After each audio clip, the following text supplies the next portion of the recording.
Hello and welcome to the Actual Tech Media Expert Series. My name is Scott Becker. I'm from Actual Tech, and I'm excited to be your moderator for this special event on protecting cloud data, best practices to ensure the security of data in AWS, Azure, and Microsoft 365. Now, before we get to today's great content, we do have a few housekeeping items that will help you get the most out of this session. First off, we want this to be an informative event for you, so we encourage any questions in the questions box in our webinar control panel.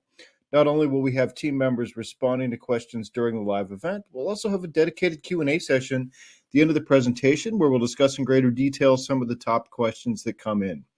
That Q&A panel is also the place to just say hello, which a lot of you have been doing already. We love to hear where you're logging in from.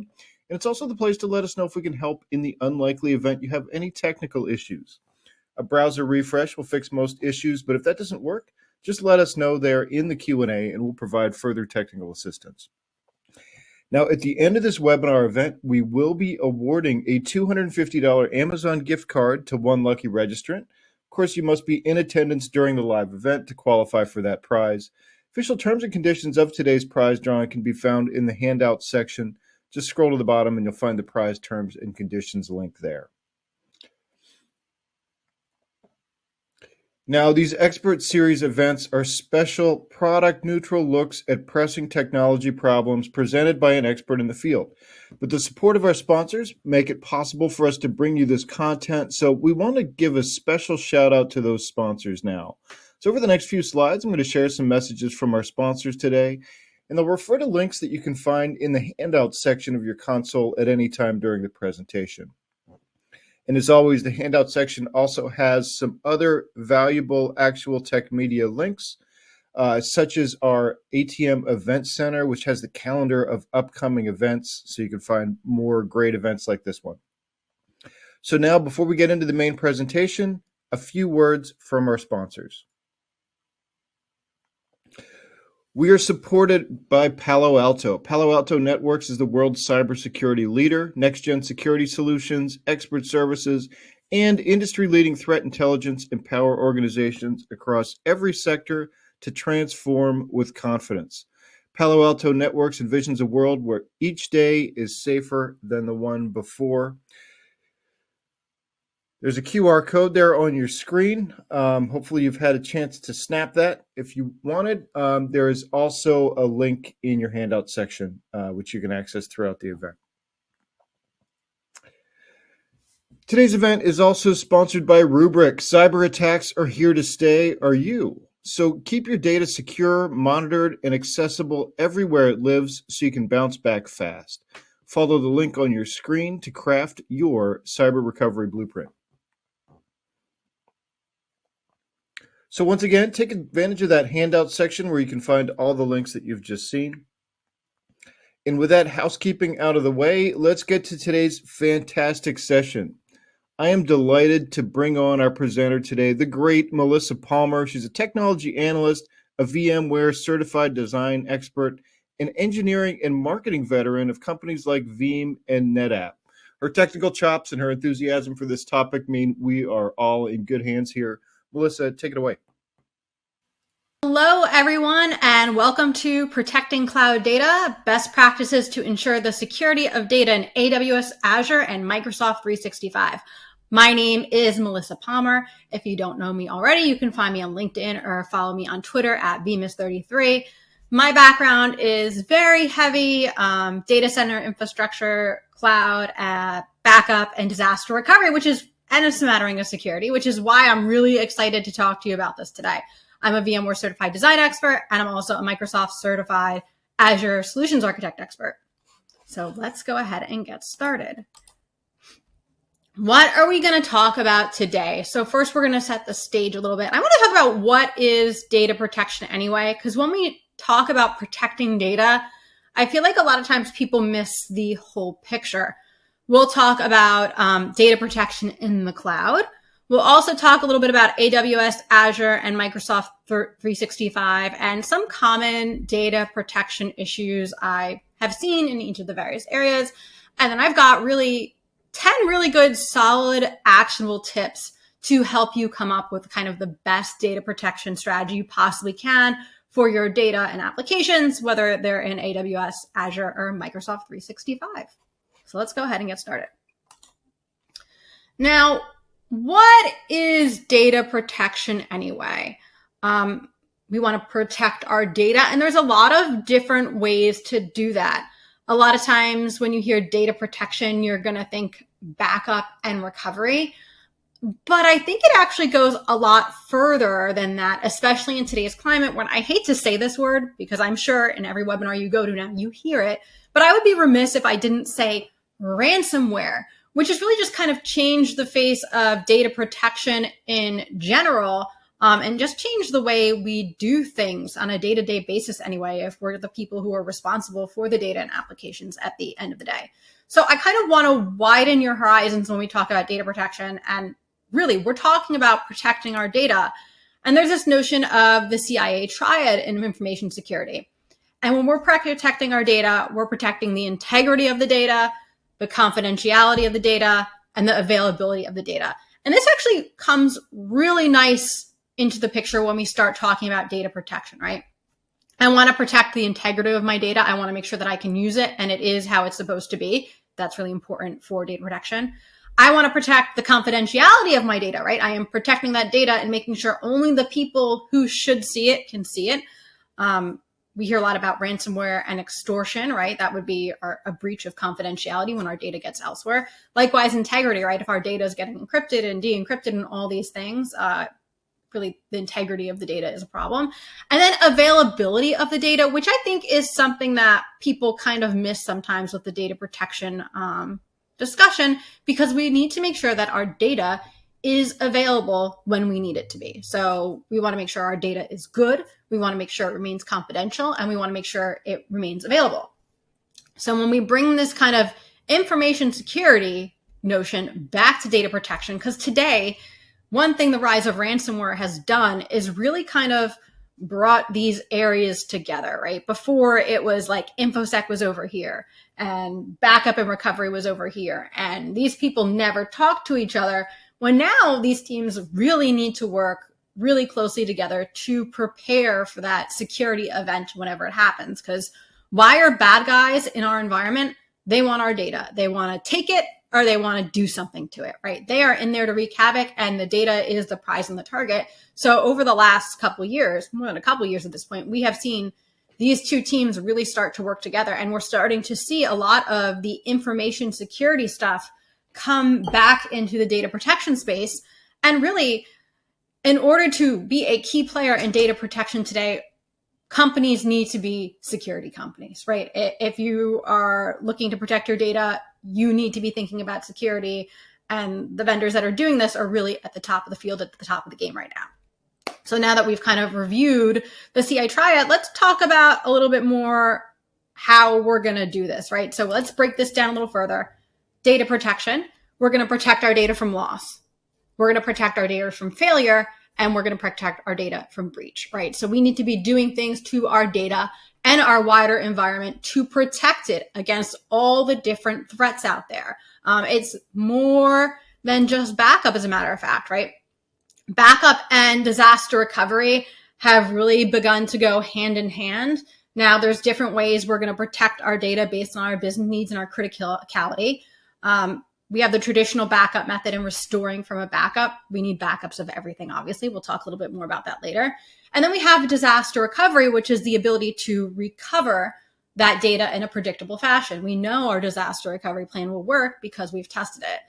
Now, something that I didn't put on this slide, but kind of comes into backup and DR, is some sort of replication technology, right? For those mission critical workloads, we might just be replicating our data to a second site, to the cloud, to a different cloud, what have you. And that's really part of this DR strategy too. So like backup, replication, disaster recovery to protect that data.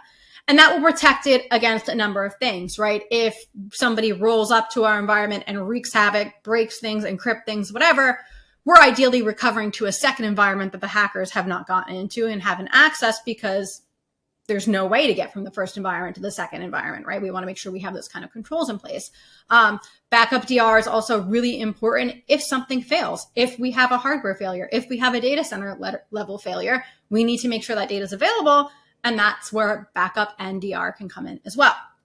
Data protection also is really big about security and architecture, right? We need to be architecting our environments with backup and DR in mind, with security in mind. So what are things we're going to do for security? I'll talk a little bit more, but you hear a lot of things about zero trust and principle of least privilege and all these classic security things that need to be baked into our architectures from day one, so we are ready to recover. And this is one of my catchphrases, and I say it all of the time. So I'm going to have to say it now. Ransomware is a disaster. Yeah. So one thing, so my career has been very focused on DR for a long time, back to when I was an intern on Wall Street, right? I was helping to build a second data center for DR purposes and all this crazy stuff. So I've always had this like DR line throughout my entire career. And ransomware is a disaster. And disaster recovery is often an area that would be overlooked in traditional environments because, oh, you know what?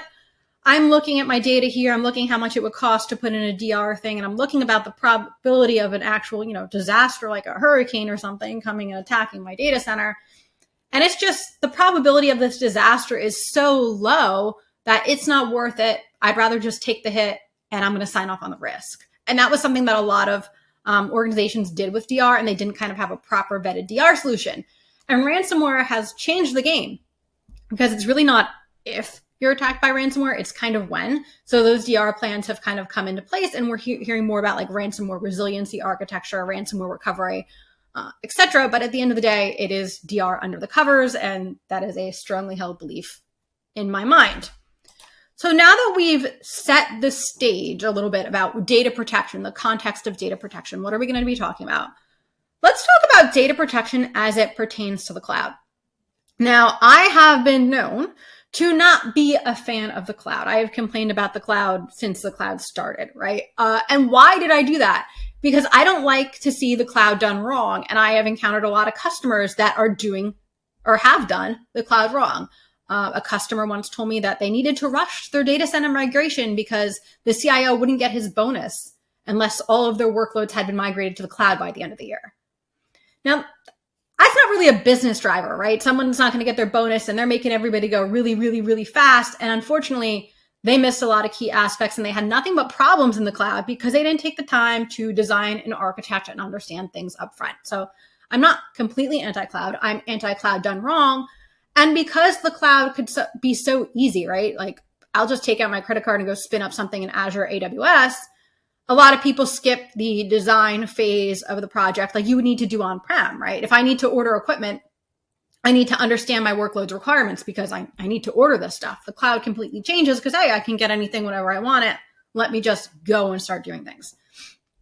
So the big point that I really want to make is the cloud is a shared responsibility, not a no responsibility model. And if you look at any of your cloud providers, they're going to do a really good job of explaining this to you. So let's go ahead and take a look. My first shared responsibility slide is actually from AWS, and they are very clear about what they are responsible, right? Regions, AZs, edge locations, hardware, global infrastructure, compute, storage, database, networking, software, like that's it. That's them. You don't need to worry about it. So for example, if I'm using an Amazon service, I'm not necessarily responsible for how that service runs, availability, or anything like that, etc. AWS is going to do that all. Now let's look at the customer responsibilities, and we'll go top to bottom here.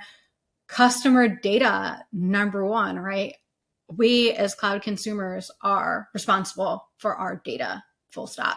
Platform applications, identity and access management, which is the core of pretty much everything in cloud, identity and access management.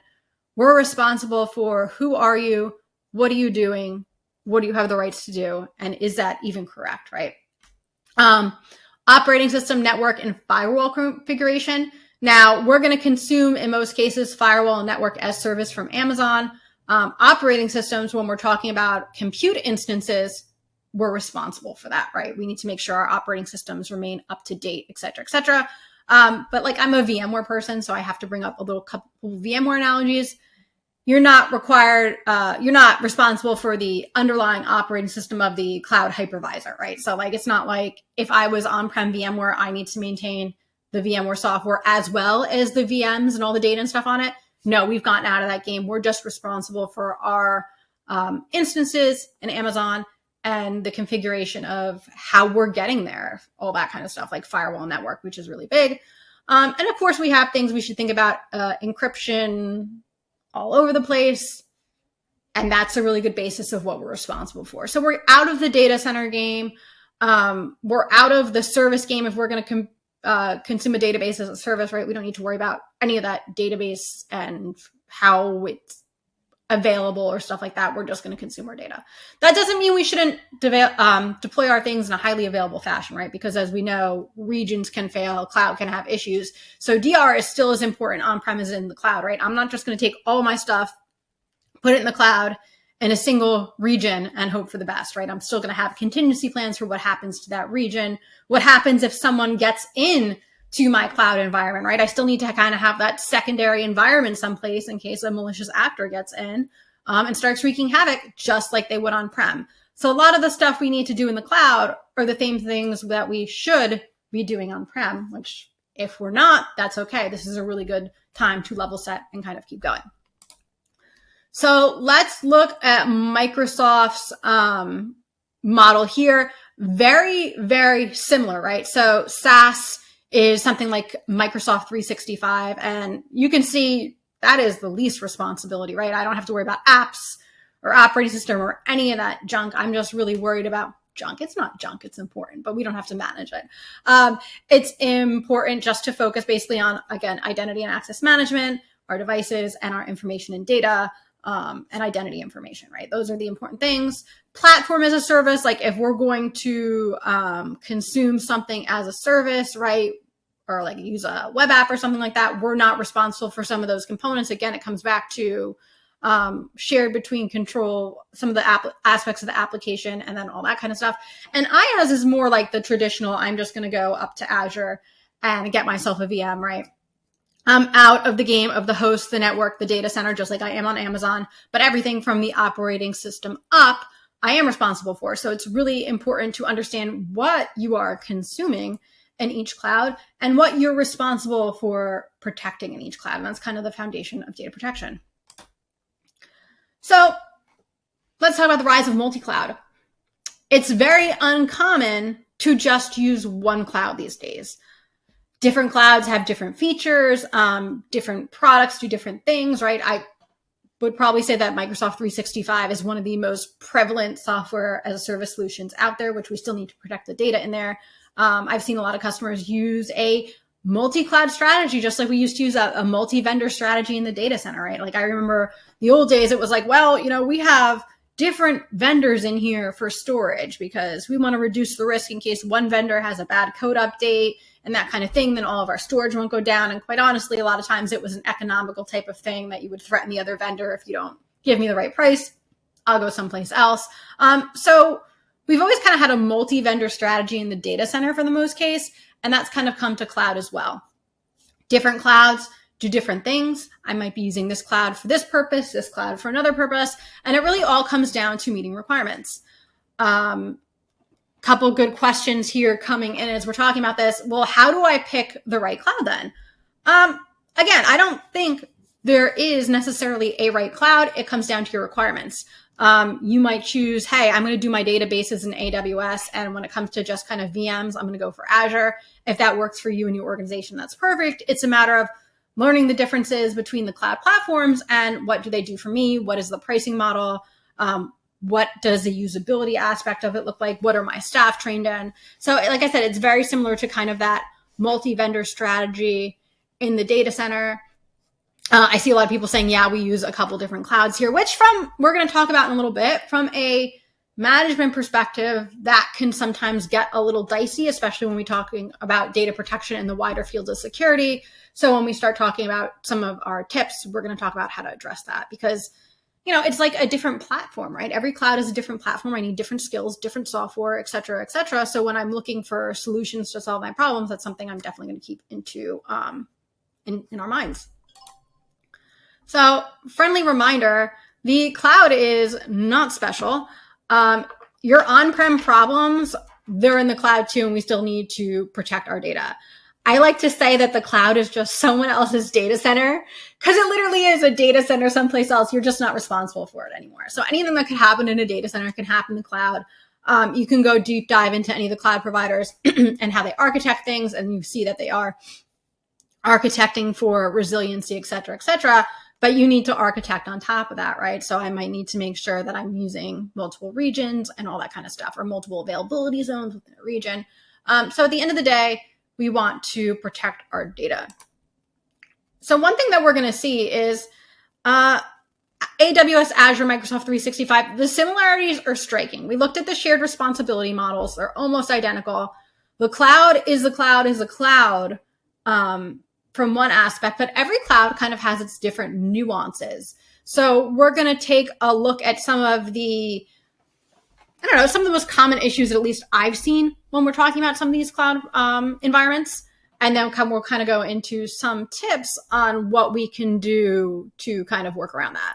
But the similarities are actually very striking between the cloud because, again, if we, what did I just say, right? So if we go to the cloud really isn't special, right? Your on-prem problems, they're in the cloud too. So a lot of the problems are going to be the same between every cloud, which is in a way a good thing, right? So it's not like, oh no, I now have to adopt a multi-cloud strategy. If I'm not there yet, I have to start all over with a new cloud. What do? Your good design principles that you had on-prem or that you gained in your first cloud deployment are all going to keep working no matter what cloud you go to. So let's start with AWS. What are some of the most common things I've seen with AWS? Misconfiguration of S3 buckets. So one of the things with cloud is a lot of times that the storage can be accessed directly from the internet, right? So if I don't have this set up right, anybody can get in this. And we've seen this like in the news a bunch of times. So we need to make sure that when we're deploying things, we know who has access to what. And we're very intentional of, do we want people to kind of access this over the internet and who can access it? Network access control, same thing, right? We have security groups and network access controls, and we can expose AWS resources to unnecessary risk from the internet if we don't have this kind of setup. So honestly, the network is a big thing in the cloud, just like the network is on-prem. If we look at how people get into things, right, I'm sure you've seen lots of data over the last couple of years, and we keep flip-flopping on the top way malicious actors get in. For a long time, it was phishing and credentials, and then it switched to basically software vulnerabilities, and then it kind of goes back to that.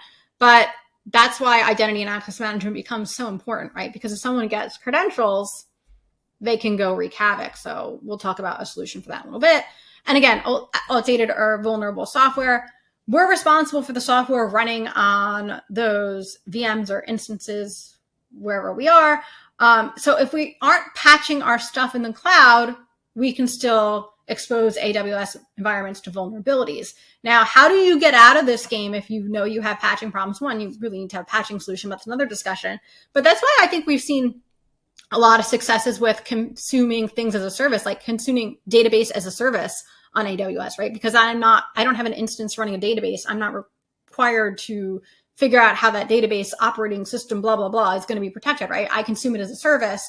Yes, there's security controls I need to put into place, but AWS is taking care of the vulnerability layer for that. So I think that's another reason that we've seen kind of the rise of some services. Let's talk about Azure.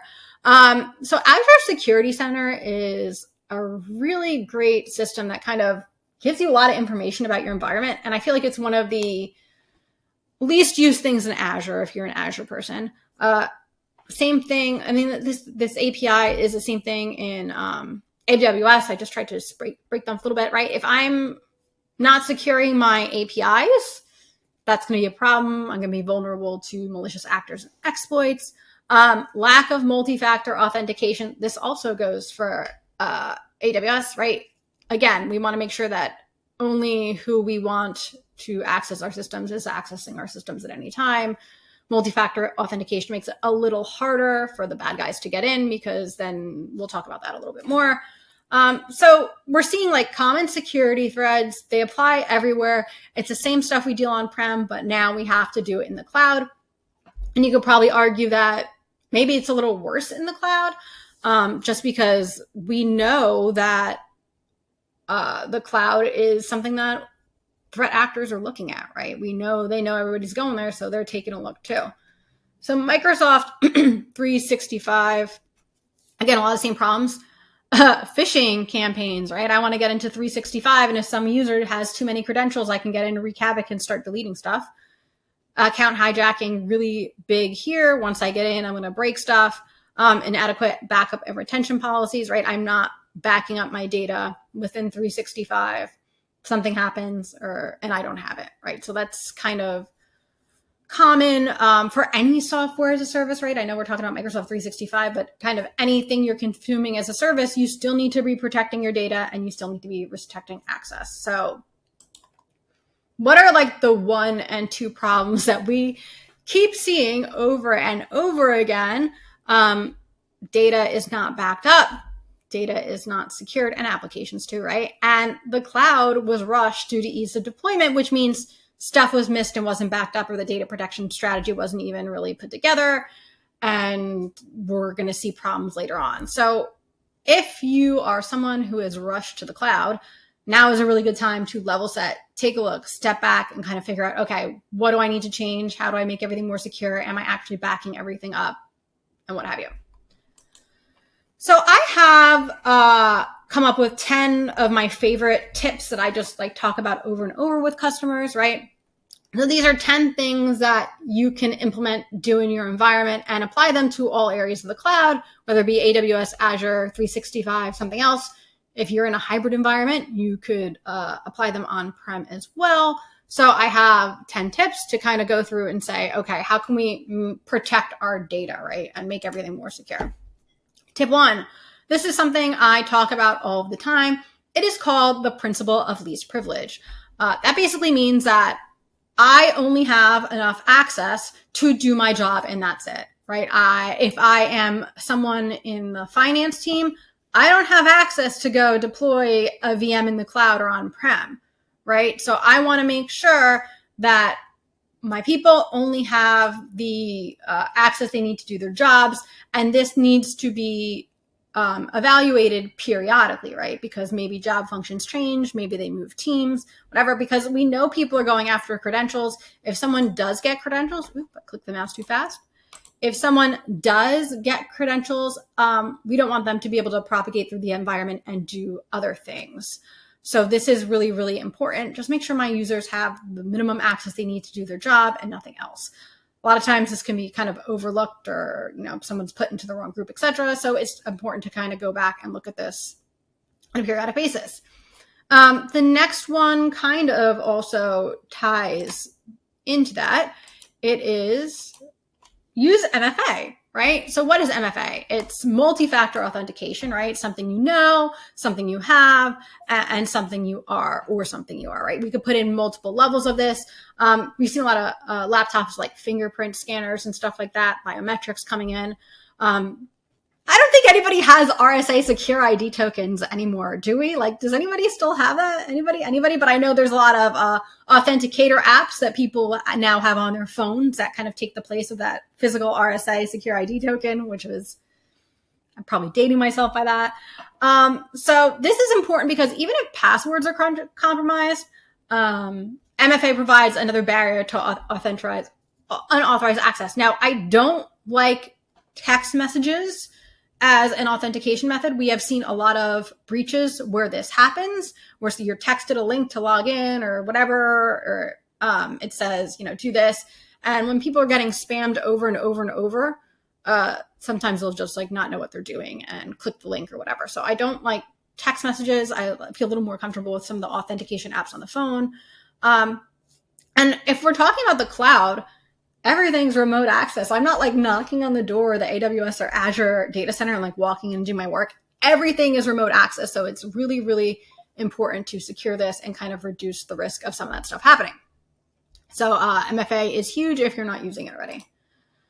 Now, the next one is kind of like almost a buzzword. So I feel weird bringing it up, but I'm going to bring it up anyway. And that's the notion of zero trust. And zero trust breaks down into never trust, always verify. So that means if I am in an environment to do something, I should not be trusted, right? If I have logged in and I'm doing something in Azure and now I go do something else in Azure. So maybe I'm logged in and I'm deploying VMs and now I'm going to go mess with networking.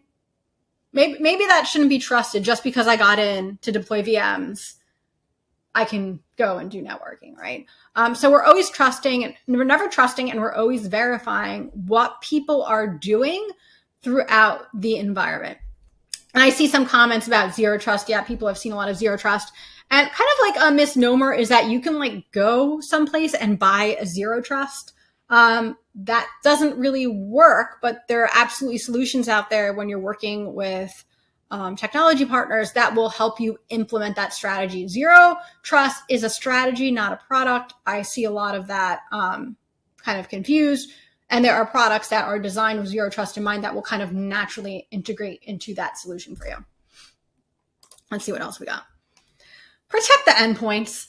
I feel like endpoint security is something that often gets overlooked. We've seen a lot of the rise of BYOD and just like, I can go to Starbucks and work, or I can work from anywhere. Everybody's working remotely now. We need to be protecting our endpoints in a couple ways, right? We need to make sure that they are secure and they don't have bad software, malicious software on them.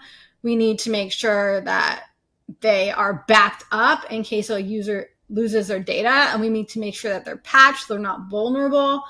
And we also need to do some kind of end user education, I feel like here. Like, how often do you go someplace and someone just like leaves their laptop open and like walks away? There's so many like little like USB devices and things like that. Like you could like walk up to a laptop and do something to it just by sticking a USB in. Like, that's not fake, that's real stuff. And like charging cables, bad charging cables, like seeing a public charger and plugging in. So we just really need to be really cognizant of our endpoints and user devices, make sure they're meeting our security standards, making sure they're patched, and making sure they're backed up. So the endpoint is how anybody's getting into your cloud environment, right? So we need to make sure we're securing everything end to end. And that does start with your endpoints and your users and that kind of training. I'm going to laugh before I even bring up this other slide. Encrypt your data or someone else will do it for you. I'm going to have to bring up the ransomware word again. And what is ransomware? We come in and we encrypt things and we do things, right? So we want to keep that data secure in our environment, especially if it's going to travel over the internet or between clouds or whatever.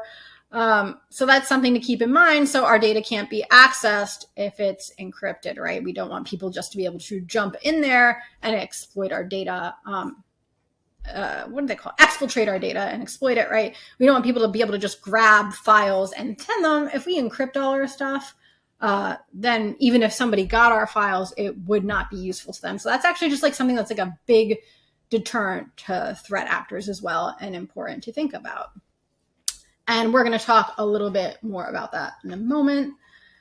Let's see. This is a tough one, right? And this is kind of like a broad thing, right? Detect and respond to threats. So we want to use threat detection systems, IDS systems, IPS systems. I hate to even say AI because it's such a buzzword, but the fact is that AI can analyze our data a lot faster than humans can. So we want to be able to detect threats in real time and respond to them in real time, right? So we need a really good incident response plan that includes, immediate threat containment. What do we do? How do we recover? All that kind of stuff. I like AI in a lot of these use cases because we can learn user behavior. So for example, let's go back to me being in the finance department. I come in and I do certain things at certain times. I have certain times I usually log in.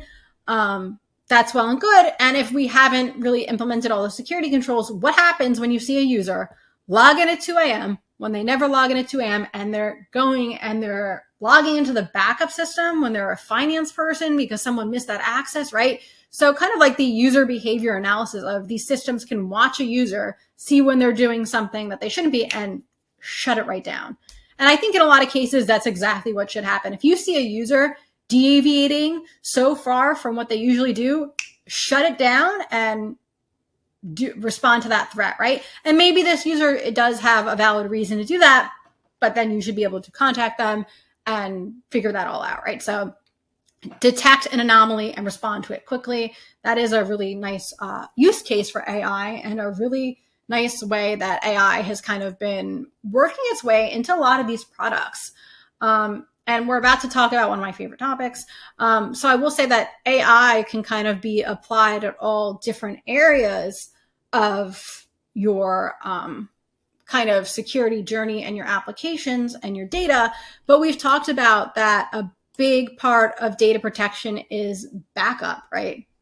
And there's actually a lot of really interesting AI applications within backup, right? Looking at your backups, scanning them for malware and ransomware, seeing if they look abnormal, because if they look abnormal, that might be a sign something's going on, right? So AI can absolutely come into your backup kind of arena, and it should be there to help you find all this anomalous behavior. And like I said, that's kind of my favorite use of AI, is finding things that don't match the pattern.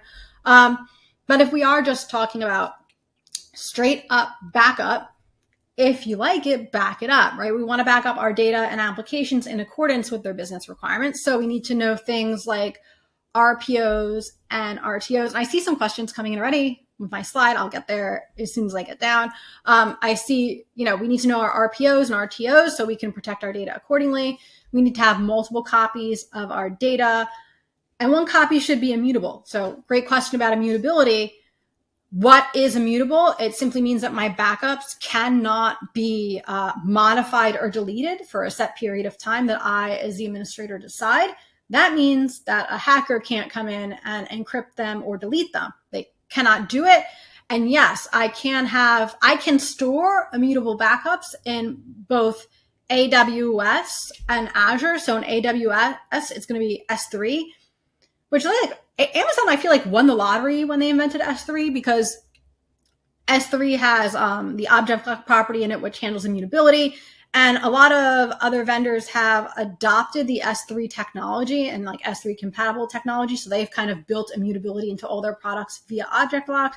And you can also do store your immutable backups in Azure Blob Storage. So whatever cloud you're in, you can store your backups as an immutable fashion. It is a flick of a switch on the storage end. I mean, products will even help you. I'm sure your backup vendor will help you with that. And if they won't, you need a new backup vendor. So that is something that you should absolutely go implement today if you don't already have it. And the old 3-2-1 rule, right? 3 copies of your data, 2 different media, 1 off-site. So if I am an Azure environment, I would have a copy of my data in a different cloud or on-prem. Likewise, if I'm on-prem, I would probably be sending my data to different clouds. And it's actually a really good way to get started with a new cloud.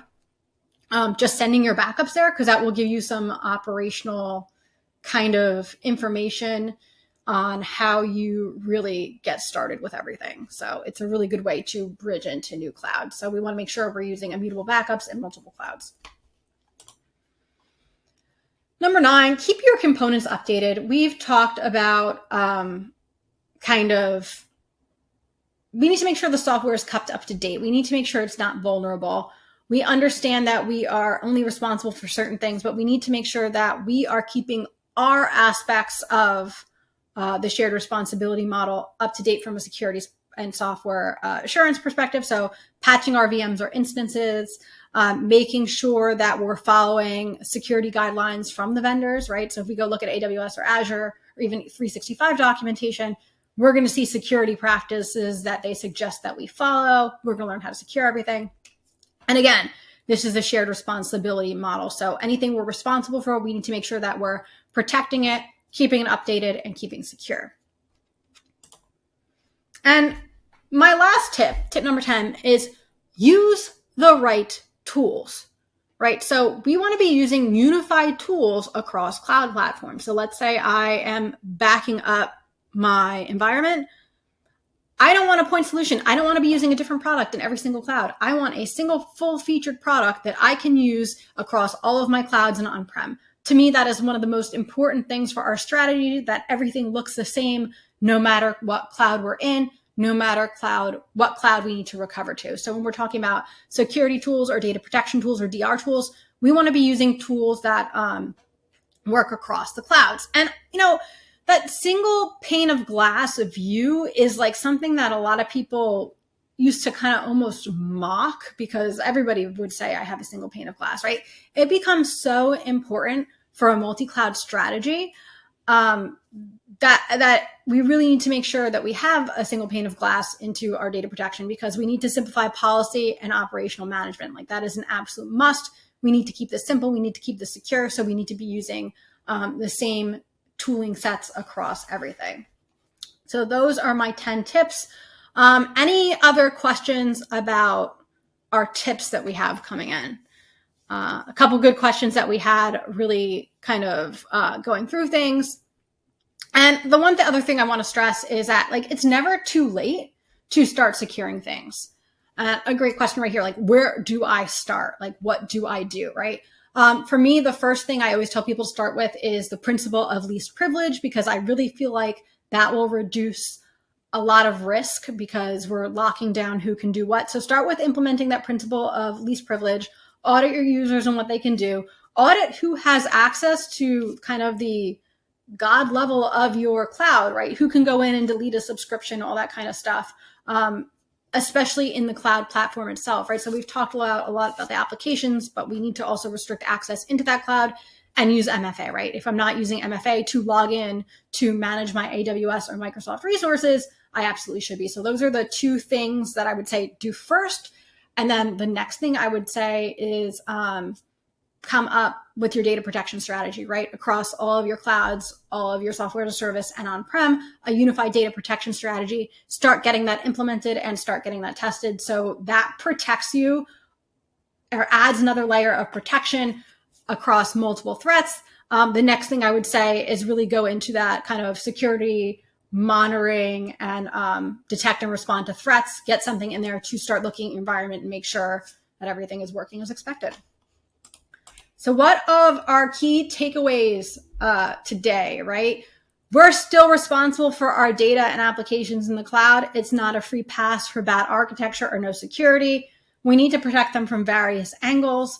We need to make sure that we're protecting our data from loss, from failure, from malicious actors. And a lot of these concepts are similar to protecting on-prem resources. And if you haven't been doing the best job of protecting your data on-prem, that's okay. But now is the time to kind of start a new leaf and kind of really get going. Let's see. I had a bunch of questions during. Anybody else have any questions? Oh, here's another good question. How do I implement immutable backups? We had a good one. We were talking about immutability a little bit. Start with so like I said, if you're going to AWS or Azure already, if that's where you are, you have the capability for immutable storage there. The next step is to go to your backup vendor, who should be able to basically tell you within a few clicks, here's how you set it up, and walk you through it. Should be super simple. If it's not, or you're getting pushback, then it's probably time to evaluate things, because that is probably one of the best things you could do to protect yourself against ransomware today, is get those immutable backups into place. So yeah, thank you so much, everybody, for your time today. If you have any questions, feel free to hit me on Twitter, Vmus33 on Twitter, or you can find me on LinkedIn under my name, Melissa Palmer. Thank you all so much for your time today. All right. Thanks, Melissa. Great set of tips there. That was a fantastic session. And before we wrap up, we have one more piece of business, and that is the Amazon gift card prize drawing. The winner of the $250 Amazon gift card is Madhuri Taniru from Connecticut. So congratulations to Madhuri Taniru. We'll be in touch to get you your card. And with that, on behalf of the Actual Tech Media team, I want to thank our sponsors, Palo Alto and Rubrik, for making this event possible. And thanks as always for attending and for your great questions. That's going to conclude today's event. Have a fantastic rest of your day and a great weekend.